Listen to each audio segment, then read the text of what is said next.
Tas, ko liela daļa domā, kādām būtu jāizskatās viesnīcās Ķīnā, tad tagad arī bišķiņ parādīšu, jo šī ir mūsu pirmā tāda veida viesnīca.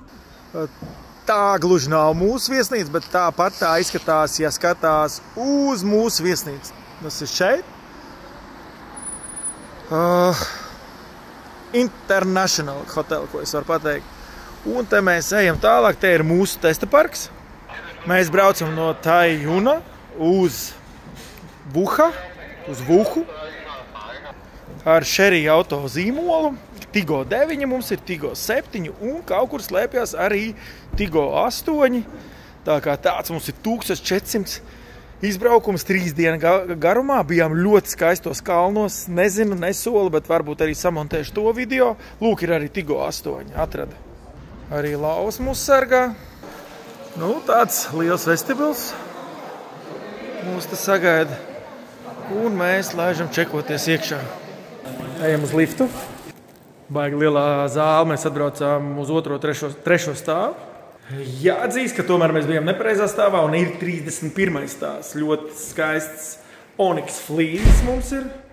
Un 3, 3, 1, 5. Tur. Re, kur te mēs esam. Var arī piezvanīt. Nezinu. Un skatāmies. Ha! Izlietne šeit nav. Aha, tā tur. Nu, tāds klasiskais, laikam, ķīniešiem tas skaitās glauns numurs, bet arī ir. Viss tīrs un smuka. O, vannā ir caur stiklu. Ha! Ķīniešiem arī patīk pajokoties. No kaimiņu mājas varam redzēt tikai gaismas, kas te atspīd. 30. stāvs diezgan augstu, bet ceļu neredzam. Mazā dūmaciņa arī ir šeit jau redzama. Nu, lūk, tāds mums izskatās numurs. Kas te būs vēl? Kas mums ar rozetēm? Jā, rozetes ir eiropieši, vislabi, smaržņas. Ņemat vērā, kad jā, te saprot, ka drīkst pīpēt, nu, jo rekur ir pelntrauks. Un kolēģim bija iepriekšējā naktī piepīpēts numurs, tā kā, ja negribat piepīpēt numuru, to vajag droši vien atsevišķi pateikt. Lai gan es domāju, arī viņam būs tas vienalga Ķīnā. Šī pagaidām ir labākā viesnīca, kāda mums ir bijusi Ķīnā. Un pastīsimies, kas tad mums ir vanstabā. Saprotams, ka varam redzēt guļamistabu, vanna. Un ļoti eleganti, viss tīrs. Ir elektriskais. Skatās pēc izmēra. Un duša. Un arī papildus lietas ir. Man galvenais lēžu skūšanās putas tās ir, jo man atņēma tās braucot ar ātras satiksmes vilcienu. Tā kā tāds ir apskats.